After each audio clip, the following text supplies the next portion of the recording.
And now, a word from our sponsors. In the mood for some wrestling? Make sure to check out the Melbourne Wrestling Show every Thursday at 10 p.m. on Channel 31. Need a custom entrance video, graphic, or hype reel made? Make sure to check out Goated Wrestling Media on Instagram so you too can be the greatest of all time. Want your best dance moves or sporting event captured on film? Make sure to check out Have a Nice Day Productions, where every day is a nice day. Need some promo shots or your event filmed and edited? Or make sure to check out Adrian Casco Media for all your media needs. Want to stand out from the crowd with an amazing photo shoot? Or make sure to check out Jamster Photography so you too can stand out from the crowd.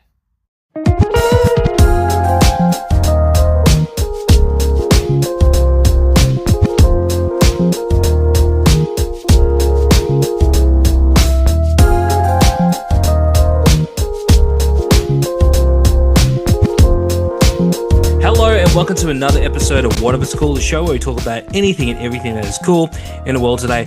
I'm a former rock star in my mind, but also I was a rock star back in the early millennial days, Daniel Porcro, and with me I have Mike and Nat from the band Tiny Red Houses. How you going, guys? Doing good. Great to be here. That's good. Now, obviously when this comes out, this will be on Friday, so it will be... What time are you guys playing on Friday night? Is it 9 o'clock, 7 o'clock? I think we're on at 10:30. 10:30?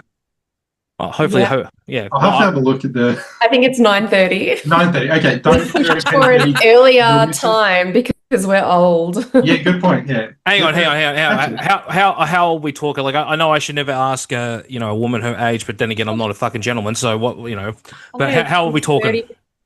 31. That's not 31. Fucking old. I'm about to turn 40. Come on. My back's gone, my hip's gone. Honestly, my body's failing me. Your knee? So. You had a big knee issue when we first started the band? Yeah, exactly. I've had knee surgery already. It's just, yeah. What the fuck? Half of the band is over 40. Hang on. How the hell do you have a problem with your knee at that age, and especially starting a band? I got to know what happened here. Playing netball. I think that's Jesus Christ. Yeah. Are you serious? Like the one common thing having working in wrestling as well, that girls have a lot, and sometimes guys, because some guys do play netball too, is fucking netball. What is it about netball that people just don't realize? It's a fucking dangerous sport. Take care of yourself. Seriously. It is.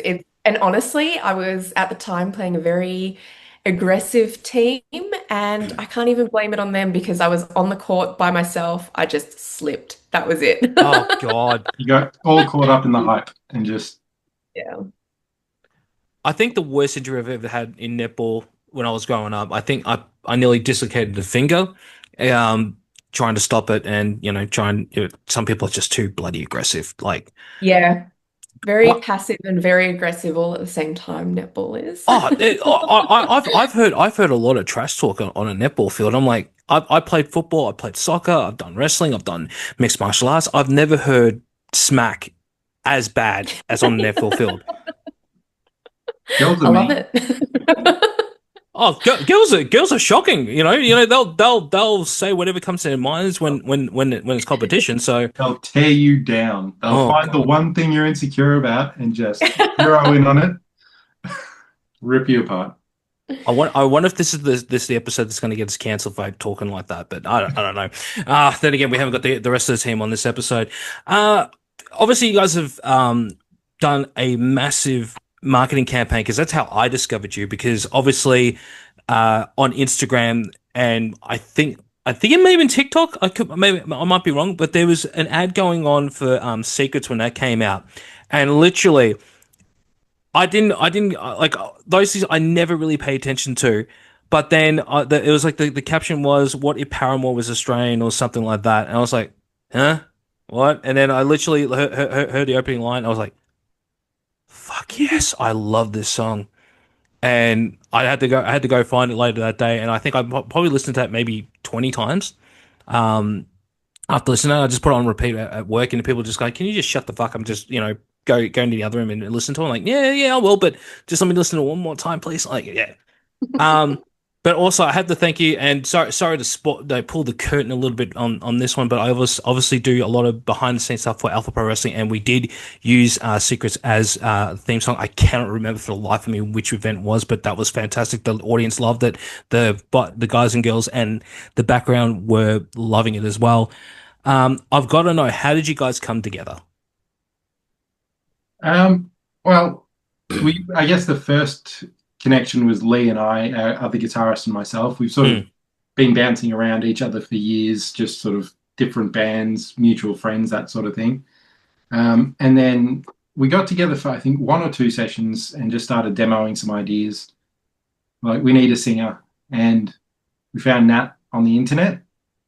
Yes. Just randomly, if you ever came across the website Melbourne, back in the day, it was very HTML coded, very old school website forum. Thank you for making me feel extremely old, because the moment you said it, I went, oh, fuck. You think you know the one. That was probably the one. I don't know why I didn't think to go to like Facebook groups or anything, but I was like, I want to start a band. I don't know where to go. Oh, this one back from 2010. I remember people used to post like ads, I guess, on there. So I'll just go there, and the guys found me through that. And I'm so glad you didn't go to Facebook groups, because we weren't looking at Facebook groups. We would have found someone else. Well, let's be honest. Like, if you go to a Facebook group these days, it's like, oh God, I hate saying this, but I'll probably say 99% of the people on there are people who think they could sing. And then like 0.5% would be people who don't know how to look through a fucking camera. And then the other slightly 0.1% will know what they're doing, but they're the ones that always get overlooked. Yeah. So you've done really well by going to that old website. I think that's the great thing. Like, the internet has opened up music. You know, anyone can do it. Anyone can find a band and all of that. But at the same time, anyone can do it. And there's sort of no barrier to entry. And I think we're lucky in that we all grew up in a time where, like, you wanted to be in a band, you had to play, and you had to get together. You had to go into a little, sweaty rehearsal room. You book it for 6 hours, and you just have to work it out. And so by the time we all came together, we had a pretty good bullshit meter for, like, what's good, what's not good, what we like, what we don't like. And we're old enough that we communicate that well enough. Like, yeah. I don't think in the 3 years we've been together, I don't think we've had a fight. We're not. Wow, that is a lot. Yeah, I debate a lot, but I don't know. I love it. Yeah, it's great. Hopefully you feel the same, Mike. Well, actually, that's why I brought you here. This is actually an intervention. Matt, I'm getting sick of your attitude. I'm calling you out publicly. This is a wrestling show. We got to ham it up. I'm turning heel. Don't forget I played netball. Can I just stress, because you just brought that in? Yes, Tommy, I finally got them on the fucking show. Okay, stop asking me. Tommy Hellfire, everybody. Hellfire. Yeah, he's the one who's always asking me to get you guys on, because he believes in you guys, and he's like, just a quick story with Tommy. He's like, oh, have you thought about getting other musicians on? I'm like, yeah, of course. He goes, oh, you got to check out this band. And I'm like, okay. And he sent me a link. I'm like, dude, I've been trying to get him on my show for like a month. He's like, what? Oh, I know one of the guys. I'm like, then help a brother out. Did he help? I don't think so, because I had to keep messaging you guys, but it got there. We got there at the end. We need to fire whoever runs our social media, because I didn't get that message. I would have signed up on it. Nah, it's fine. Like, because like two things. Like, I am a former musician. I know how hard it is to respond to messages, even though social media wasn't a thing when I was still doing it. But I also know, like, back in the day when people email me, I barely check the emails. But also, we got fucking lives. Like, I don't know if any of you guys have kids. It's very tough to run a social media account, let alone a podcast, when you got a kid running around. Oh yeah, absolutely. Yeah, but also I think, like, it's now being a musician, you've got to be a musician, you've got to be a videographer, you've got to be a producer, you've got to do your marketing, you've got to be a photographer, you've got to do all that sort of stuff. Yeah, and like it's like some we see it ourselves, like, you got to stay on top of the admin of it as well as everything else.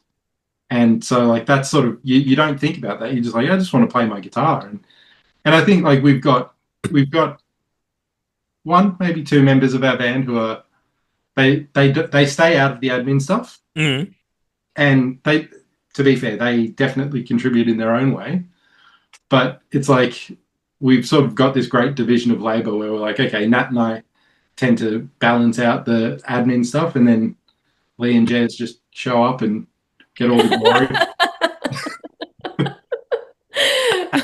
Just to throw them under the bus. Oh, well, they're not here, not you know. here. Yeah. If they were here, we'd be talking shit about you, Nat. So Yeah, that's absolutely fair enough. One thing that you do mention, you know, obviously being in a band now, you do have to have multiple stuff. Like I kind of envy that aspect because, like, when I was still doing it, it was early 2000s, and I was in a band called Ruckus. Don't worry if you don't remember them, because you know no one else really remembers them except maybe me, because I don't even remember half the shit that happened back then because you know I'm getting fucking old. But the good thing is back then, you know, we were able to bring in money straight away because we were able to sell our physical media and everything, right? But it was hard to get any airplay. This time now with, you know, with social media, it's so easy to get, you know, your songs out there. It's so easy to market yourself. It's so easy to even get on a radio station now. Problem is, money wise, it's so much harder right now to make money. Like I'm friends with somebody who had the number one hit single in the Australian charts in 2004. Can't name who they are, but you probably wouldn't understand who it is. Not only was it, you know, number one in Australia, pretty much number one worldwide. And I saw the residual checks for 1 month. It wasn't even $1,000. yeah. And they still make, you know, it still gets played a lot, but that's not a lot, and that's fucking depressing to see. So you're right. You have to be on top of your game. You have to do all this stuff to make a quid, and it's fucking tough. I also think it's one of those things, like if you're looking to make money, music probably isn't the avenue. And like you can do the t-shirts, you can sell merch and all that sort of stuff, and we do that. But I think the main thing is like the people that do it, and the people that stick with it and just keep doing it, they do it because they can't not do it. You know, like I've been playing guitar since I was 7 years old. I can't imagine not playing guitar. And if I'm going to be playing guitar, I'd rather be in a band than not be in a band. And if you're going to be in a band, I'd rather be recording and putting music out than not doing that. And then, yeah, and so it just sort of goes from there. But if you go into it with the end result in mind, you can't guarantee that a song is going to be a hit. You can't guarantee that you're going to make any money. You know, you're just taking a chance. But you fall in love with the process. You know, it would be the same with wrestling. Like you see what it does to some of these guys' bodies, and it's like, but they do it because they just can't not do it. You know, it's addictive. It's something that they love, that they're passionate about. And yeah, I mean, I Nat's probably in it for the money, but No, not at all. I think in high school I was like, my dream in high school was to be in a band. You know, I had Paramore as that sort of idol. That's what I wanted to be. But when you sort of get out of high school and you go, oh, music's not going to make you money, you sort of, I went down another stream and I didn't touch music for years. And it was only after COVID where I sort of sat down and was like, I need to do this. Like, I love singing, I love writing. So yeah, not really in it for the money. It's really just something that I'm passionate about. So that makes it easier for sure. I also think that like it's I think I speak for both of us, all of us, where it's once you like if you can fall in love with the process of making music, like we've gotten together every week for the last 3 years, with the odd exception here or there. And it's because we love that feeling of, you know, someone comes in with a little riff and then I go, oh, I've got something for that. And then Nat will sit there and find a melody and words, just pull them out of the air. I don't know how she does it, but it's freakish. You really need to see it. But and then you build something and you've got a song and you go, oh my God, I love it. And it becomes your favorite song for the next, you know, 3 weeks until you write the next one, and you listen to it over and over and over and you refine it down. And once you fall in love with that process, that's the thing that you're addicted to. That's the thing that you just keep coming back for and keep doing it. And so, yeah, like the money, I think we're fortunate as well because we are self-produced. We do all the recording and stuff ourselves. We don't have to go into massive amounts of debt just to create it. Like, keep the overheads low, but we manage to put out something with fairly high quality. So like we're very, very fortunate like that. Well, that's the difference between now as opposed to when I was still doing it. Like getting the equipment and doing our stuff. I think we were easily 3K in the hole, and we weren't even 18 yet when we had to do that. And it's like getting that money from our parents was like, yeah, we're gonna do it. Now, if you're Asian like me, trying to convince your parents to do that, very, very tough. And yeah, very costly because I think it took me like nearly 5 years to actually recuperate that money for my mum. But that's what it is. But even then, I didn't even realize it was self because I don't do my research clearly. But like I didn't realize it was fully done by yourself. But it sounds fucking amazing what you guys do because like half the stuff there, I'm just like, I want to know who was the. I was going to say who was the engineer, who was the producer, and then clearly it's just you guys doing it, and you guys are absolutely amazing by doing that. And by you guys, we mean it's Mike. Mike's doing pretty much all of it. We just come in. Okay, now I'm going to take that compliment and handball it off to. So we record everything in this room here. Yeah. But we get the absolutely incredible Callan Orr. He's the guitarist from Dream on Dreamer. But he also, he produces, mixes, masters. So he does all of our mixing and mastering for us. Yep. And I give him what we record, and he sends back.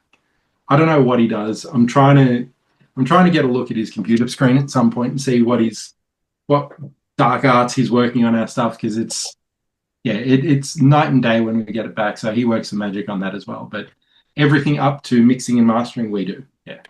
All I'm gonna say is if you want to look at that screen, you're gonna get very, very bored. Having done that myself, it's so boring. It's so boring, but the work speaks for itself. But for somebody who's just looking at you, especially when my mum was looking at some of the stuff that we were doing, she was like, "Why do you do this stuff?" I'm like, because it's gonna make us money. Okay, cool. It didn't, but that's a different story. But even then, kudos for him to do that for you guys. I want to ask as well, because Secrets is probably my favorite track that you guys have done. What's the story behind that song? Oh gosh. Well, when we wrote it, essentially Lee had come we were in a rehearsal room at the time, and Lee came in with something that he'd written, just like the guitar parts, and instantly I had that chorus stuck in my head. So the song was made very, very quickly, I'd say. And then once we sort of got the chorus down, Mike and I locked ourselves in his room and just tinkered away at it until it was complete. It's actually one of my favorite songs too. Like sonically and lyrically, I love it. I think the thing, when it comes to the lyrics and the way that we work, Nat will come in with 99% of the song done. And then we'll record it and we sort of go line by line. And sometimes it'll be like I don't like that line because it's got one too many syllables. Can we take the "the" out? Or can we change? Or sometimes we'll go it doesn't end on the right syllable. Let's try and so we'll spend an hour going over a line just like this, no, maybe that, no, maybe that. No. And so it's great because we start with an already really well-shaped song because Nat, again, I don't know how she does it, but she does it, and it's magic.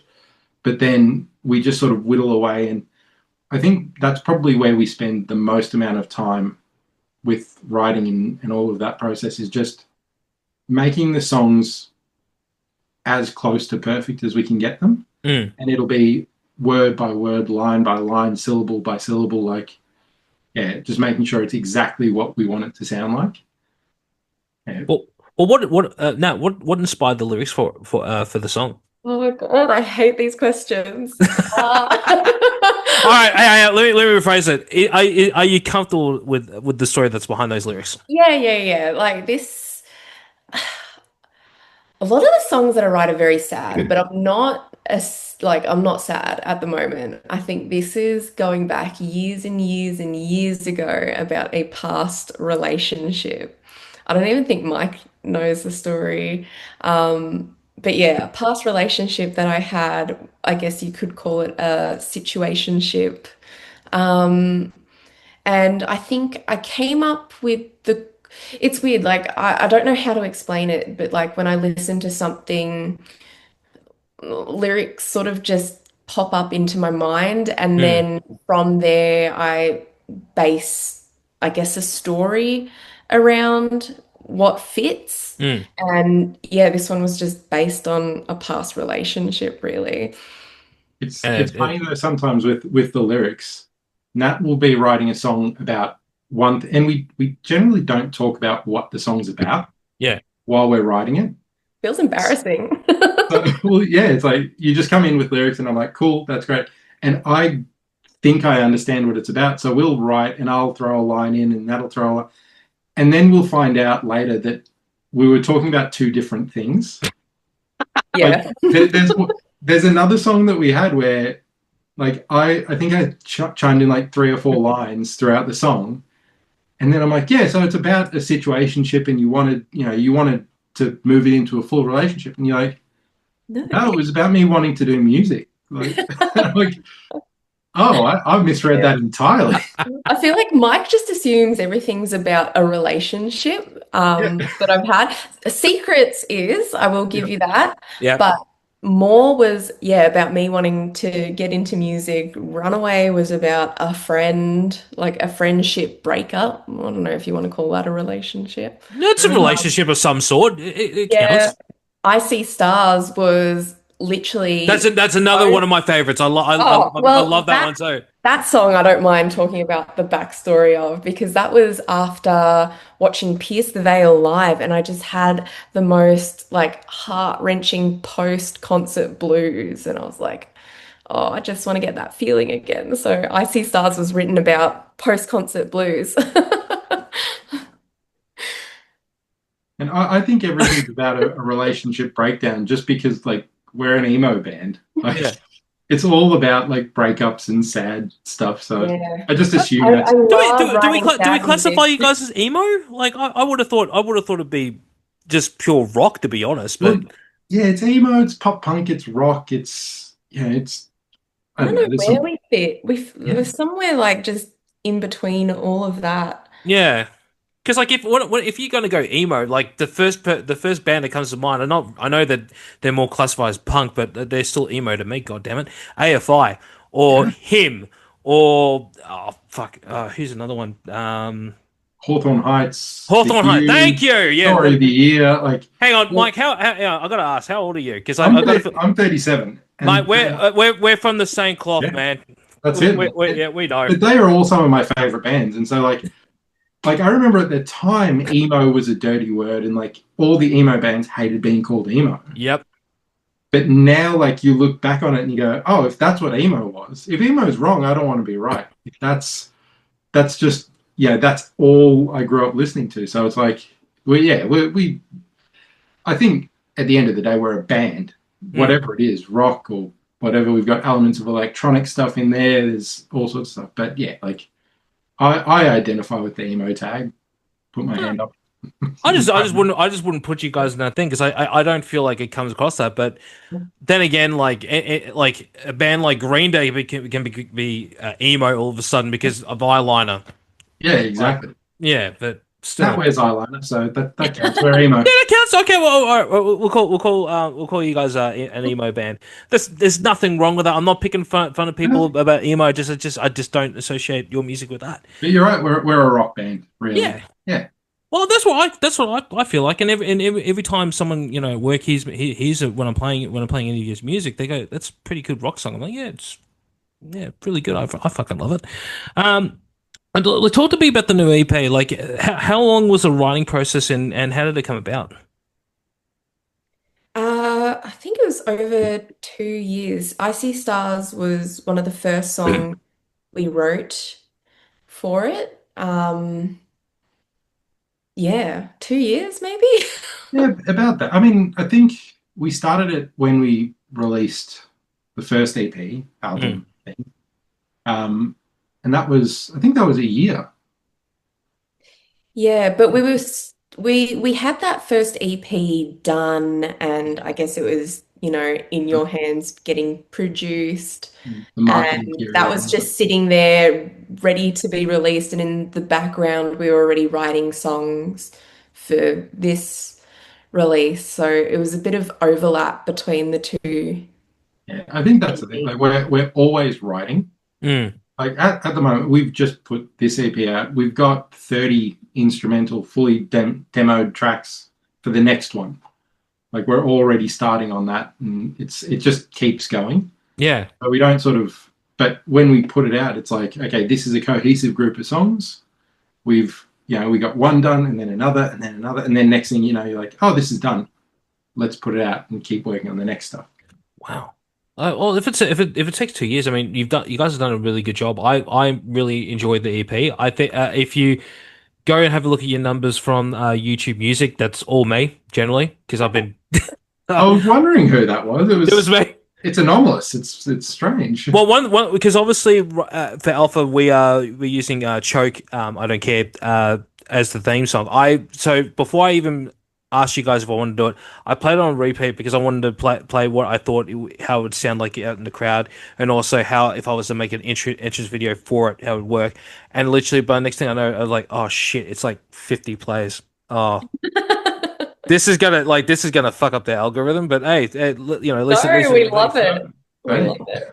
But I do want to talk about that because that track did stick out for me, and I really wanted to use it. Like, what is the whole history behind that, especially with the lyrics of that and the name of it? Because I'm just like, so I think Choke started off as an instrumental that Mike and Lee had. That was all Lee. Lee sent us a full instrumental track from start to finish. And then Jez wrote the drums over it, and that just became like, I didn't have to really touch that at all. That was all those two writing it. And then, next thing we knew, Nat had lyrics. This one was harder though, because I remember sitting on it for a long time. I loved the instrumental. I loved how it sounded, how angsty it was. But for some reason, I just couldn't get a melody down. And I remember like putting it to the side for a little bit. By a little bit, it would have been like a few months, and then coming back to it, and I just had it, which was nice. But yeah, I guess that one was about a friendship. This makes me sound like I've got a lot of bad friends. I don't. Maybe you're the problem. Maybe it's you. Problem. Maybe you're doing the reverse Taylor Swift. Instead of having like boyfriend after boyfriend after boyfriend, it's bad friend after bad friendship. No, I've only had one bad friendship in my life, so maybe it's the one. But also, like, this could have leaked into it. I watch a lot of reality TV shows. Of course you do. It's just who I am. And yeah, the song's actually named after a line from Vanderpump Rules, which I don't know if you've ever watched, but I stand by saying that it's the best reality TV show out there. If you haven't watched it, you've got to get on it. I haven't. I have been made aware of it, but I'm just like, no, don't tell me to. No. Oh, I don't know if that'll turn you off it, but no, I will still listen to that song. I'll still get that listen count to at least 1,000 at least by the end of the week. Well, I had written the song before it was originally named something else, and then like I was listening to it with my partner. My partner was like, "Oh, we must have been watching Vanderpump at the time." Like, "Oh, you should name it Choke, I Don't Care. That'll be really funny." And then I was like, I love that idea. Went to Mike and was like, look, I think it should be named this. And next thing you know, he's actually sampled the girl's voice into the song, so you can hear it in the background. It's like choke, choke, choke. Yeah, I do that. Like it, I like putting little Easter eggs in the songs. Like actually, in Secrets, in one of the synth lines in there is actually Yeah. my fridge.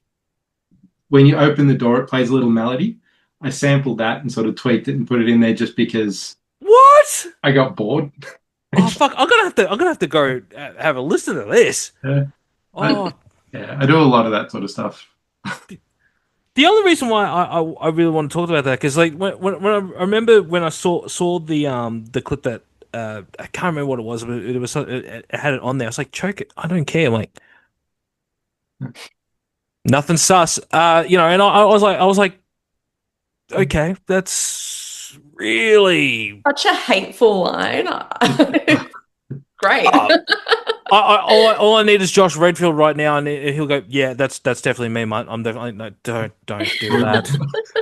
But no, but like at least now I can say, oh, it's from a trashy reality TV show. So I also think we had a habit. If you look at the first EP, nearly every song was just a one-word title. yeah, We had like More, Secrets, Runaway, Page, like all these one. And by the time we got to the second one, we were like, okay, we need something like, we were just going to call it one-word names, and then we're like, okay, we need something. So like, Need to break out of that. yeah, now they're coming from all over the place. Reality TV. what it should have been was first EP one word, second one two, and just keep on going. See that would have been an Easter egg that no one would have seen. Yeah, I think they that's a would've missed picked opportunity up right now. Because it's like Adele, she like is what her first album was 19, then it was 21, and it was 24 or something like that, right? Yeah, Yeah. yeah. Like that's an Easter egg that I didn't even know until it was on I think it was on Spicks and Specs. It was like if it were going the things, I went, I didn't even fucking notice that. And I've got Or you could go like Weezer and just do different colors, like the blue album, the green album, the red album, and all that. yeah, but I don't know. What we've got to do is we've got to find out what the theme that we've accidentally started that we don't realize and just keep it going. So we've got the house on the first one, we've got the fish on the second one. What's next? Like we need something. It sounds like you're trying to be Filipino like myself. So we've got the house, we've got the fish. Have to be the lechon. So a pick on a spit would be the next one. I think. Love it. There we go. Like because that's what I'm thinking. That's what I'm thinking. It's going just Yeah. what you saying that. So I think that'll be the next one. Get a pick on a spit. Yeah. But make sure there's no apple in the pig's mouth. Just make it purely Filipino. Yeah. Or if you really want to go full on Filipino, Wallace Ting Ting, which is the broom. That'd be something you put in there, and people are just like, what the hell is that? Is that a branch or something? You're like, no, it's Wallace Ting Ting. Go have a look, do some cultural references and find out what it is. It is one of the most ultimate weapons that a Filipino parent can do to a child. Well, I'm I think having we'll need you to be our guide massive flashbacks right now. I'm scaring myself. Shit. We'll need you to be our guide to Filipino culture moving forward because you're our Sherpa into the Filipino world. I'm not cheap. No, sorry. We come to the simple question here on What If It's Cool. What is something that you find cool that nobody else does? I'll let Mike go first. Okay. I don't know if no one else does, but I don't know if you can see. I've got a fairly large book collection there. I think reading books. Like I am a nerd for sitting down with a book and reading a book. And yeah, it's gone. The amount of people I talk to who say, "Oh, I wish I could read a book, but I just can't get past the first page anymore." And so yeah, that's me. It's really sad when people say that. Like I'm not a big reader, but I do like reading books. But whenever someone says like, I can't put it down, like then you click like, do you just need visual things? Because then get a picture book. That's still reading somehow, or get a comic book and you can do it that way. But like, there's a lot of literature. I'm one of those people. I struggle to read. I'll maybe read, I don't know, one book a year, if that. It's not that I don't like reading. It's just, I don't know. It's not visually intimidating for you. It's not even the visuals. It's just like finding the time to do it. And then also, it just puts me to sleep. A lot of things put me to sleep. She's falling asleep while we're I recording. just, Like mid-line, she's just gone. yeah, I struggle. And I can only read in certain, like, I can't read in the car. I can't read on public transport because I get motion sickness. So it's just hard to read. Ebook, not ebooks, audiobooks. Love audiobooks. Yeah. I can do that, but do you classify that as reading? I don't count. It doesn't. No, it's not. It's not. It's not It's a really. But different art form. it's another way that you can do it, I guess. But Yeah. yeah, because I'm a sucker. I'm a sucker for them as well, especially the ones that do like the whole sound effects and all that stuff. I'm like, oh, that's my jam. Yeah. But I how think about you? that's my point. Is like you got to dedicate the time to reading, Yeah. and it's a skill that you do like because we've got so much short form content, right? Like you're so used to reading fast, short stuff. Sitting down to read a book is like, and sometimes I'll sit down to read a book and I'll get halfway through the first sentence and be like, I don't want to do this. But you just force yourself to do it. And I'm like, yeah, that to Mentally me have that's to cool. train yourself. Yeah. You Hang got on, to but keep that muscle up. what would be what's what like give me a top three. What are your top three books that you would read? Top three books. Yeah. I was on a real Russian literature kick. Like I read through Crime and Punishment with my God, it was a slug. Like it was so hard. But I did it. I got through it just to be able to say that I did it. Yeah. I don't even care about the book. I just like the moral superiority of saying I've read that book. That one I've been really big into the Tom DeLonge books. So his Secret Machines, all the UFO stuff. So he did like a fiction and a non-fiction series. Those were really cool. Mm. And if I'm feeling kind of like I can't be bothered reading, but I just want to get through something. Yeah. I'll read a musician's autobiography because it's always easy for me to go through. So right now I'm reading Serge Tankian from System of Down's book. Oh. Yeah, really, really, really interesting. It's very historical because he talks about like the Armenian genocide and all that sort of stuff, like where his family came from. But yeah, right into that at the moment. Oh God, I'm gonna have to get that book. So I didn't even realize he wrote one. That's Very one of my all time favorite artists right there. System of a Down, fantastic. How about you, Nat? My favorite book. No. What's something what's something that you find cool? I mean, you can say your favorite book, but I fear that you might judge me with my favorite book. look, So we don't, I'll- we never judge on what if it's cool. I feel like the only book that's ever been my favorite book is Twilight. Ow. It's the only book, and like, granted, this would have been when I was 15. It's the only book I ever reread so many times that the book's like pretty much falling apart. So anyway, I will say this though, right? Great story, terribly written. Because I believe it or not, I have read Twilight. I think the story is actually really, really good, but there is just there's so many holes in it, but you've just got to see past that and have a good, solid bias against all the negativity. Yeah, no, Twilight. hang on. If we're gonna do this, Team Edward or Team Jacob? No, and in book wise, not the movie franchise. 'Cause I don't give a shit about the movie. Edward, there was no question about it. I don't believe anyone when they say they're Team Jacob.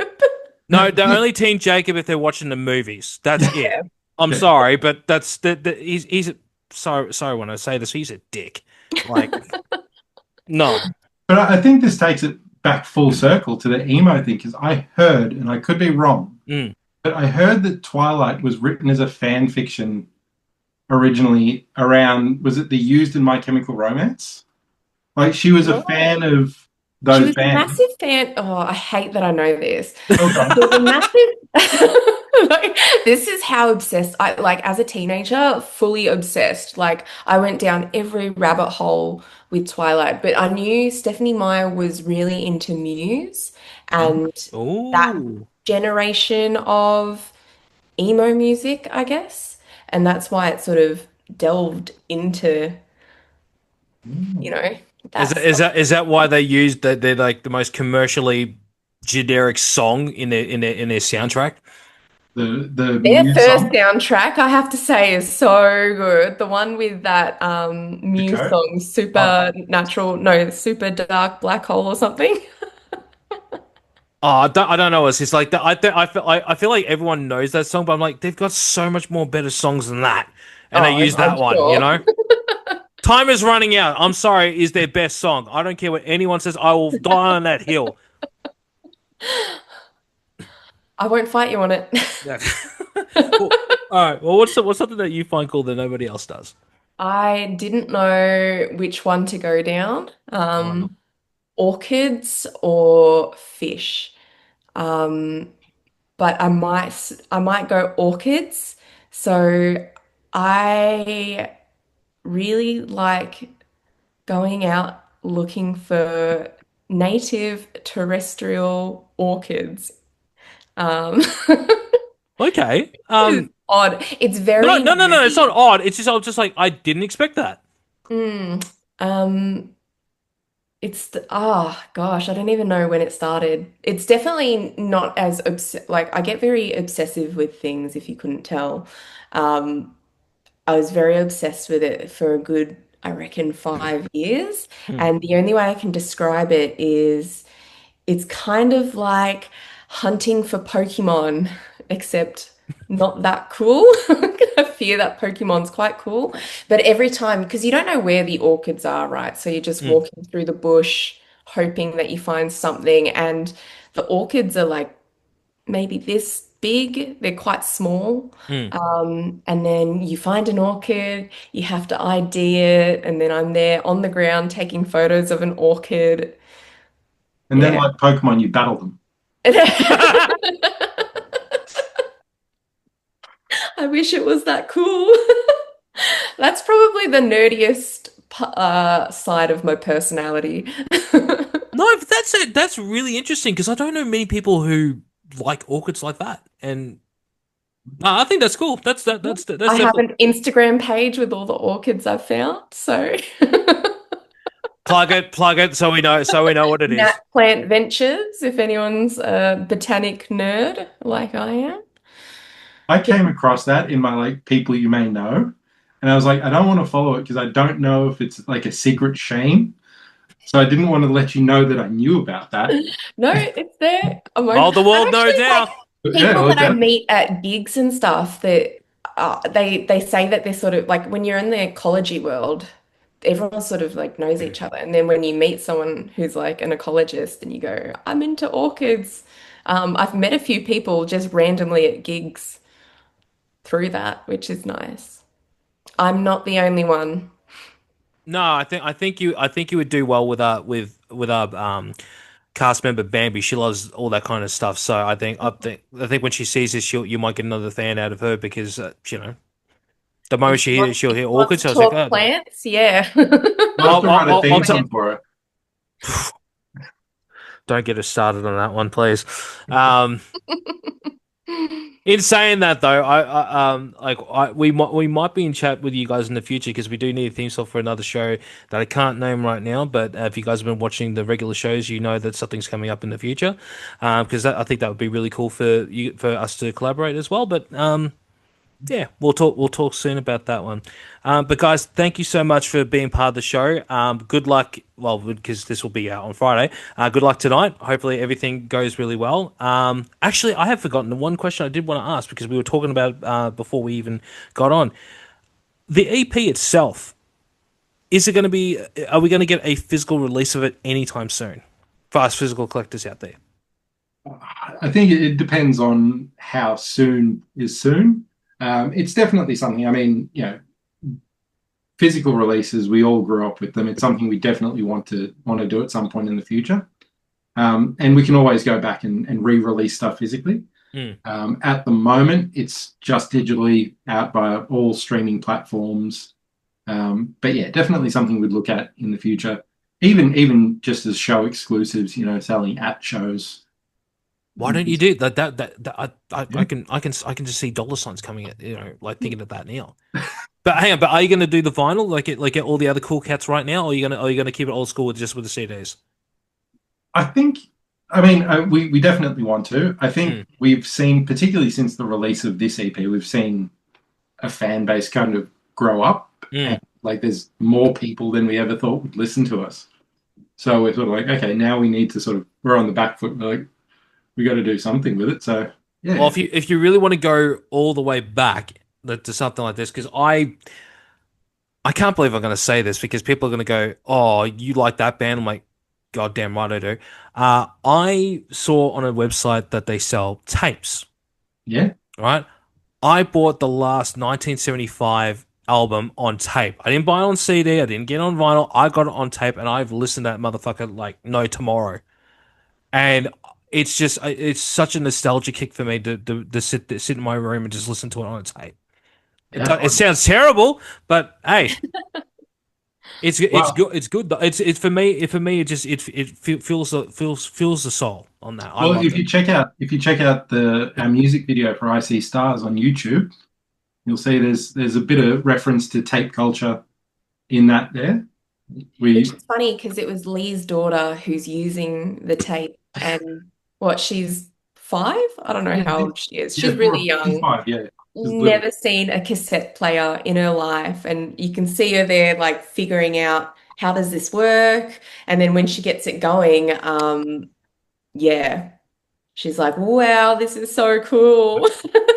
Hang on, I got to ask this because now that we're on the nostalgia kick, what do you guys miss? Do you miss tapes, VHS tapes, or if you're as old as I am, Betamax or anything like that? What's the one thing you miss? I was a CD kid, so I miss tapes. My first sort of getting into music was I used to tape stuff off the radio, just whatever, like if a song came on. Yeah. And my cousin knew I did this, so he gave me a big bag of his cassettes. And he said, you can tape over all of these, like tape whatever you want. But just don't listen to them. I would have been 7 or 8 years old. Don't listen to them, okay. Don't listen to them. You can tape over them, just don't listen to them. I pulled one of them out, and it was Ice Cube's America's Most Wanted. Oh, yes! And I put it on, and I was like, oh, I don't want to tape over any of this.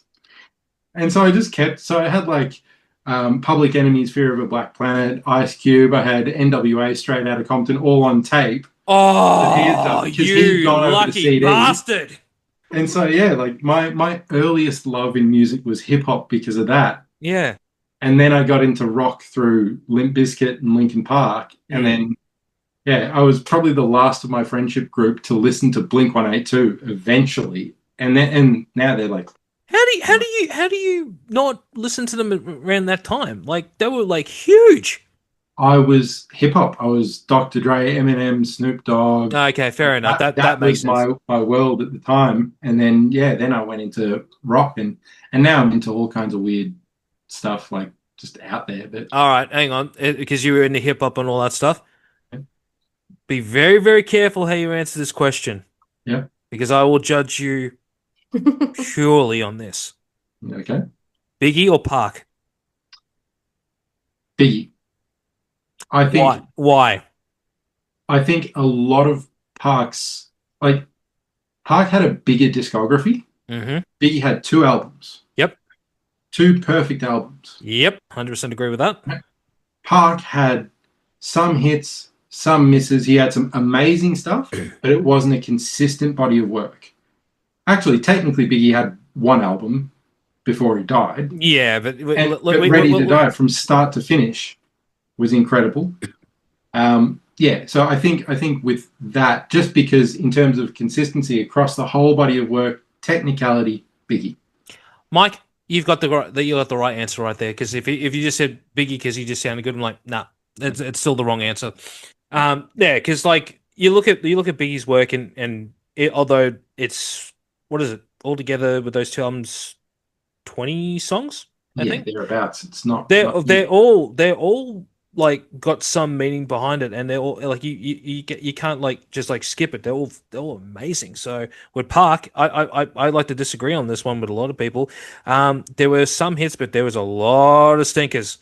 And I think it's because he worked with different producers across the time, and like it's not a consistent sound.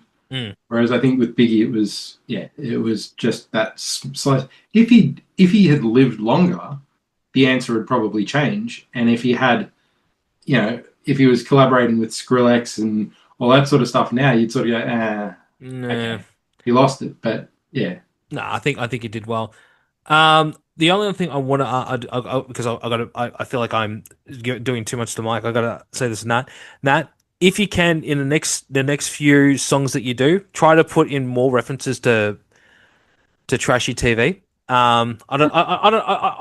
Because every time I think of trashy TV, and I think this is unanimous with everybody, I think of the Kardashians. There's got to be something you could put in there as a song title just to mess with everybody on that. I don't know. I have watched a lot of Kardashians. But maybe the next reference can be from a Twilight book. Where the hell you been, Loca? Could be the next EP song as a name. Oh, all right. Well, guys, where can we find you on all your socials? Instagram, TikTok, Facebook, whatever your vice is, I guess. We're on it. Tiny Red Houses. Tiny Red I Houses. think TikTok is tiny.red.houses because. Oh my God, I feel like I should know that, but I have no idea.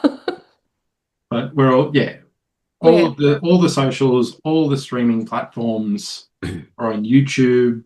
Where we'll come to your house and play a show if you want. Like we're around. Hey, look! If we play our cards right, we might ask you to come and perform at Alpha one day. We don't know yet, but if we have the chance, Hey. I'm not speaking on behalf of management because I'm not management, but I'm saying if I wanted to do something, I think that would be a great way to do it. But with that being said, don't forget to like, share, and subscribe to the show wherever you get your podcasts. Want more from What If It's Cool? Make sure to check out the YouTube channel where you can find the video portions of the show as well as some interesting videos. And don't forget to follow What If It's Cool on all socials. It can be found at What If It's Cool. Keep that support coming. And speaking of support, for $7 a month, you get early access to episodes, your name in the credits just like these cool cats, and so much more. So please consider getting that. And from all of us here, we'll catch you on the next one. Peace.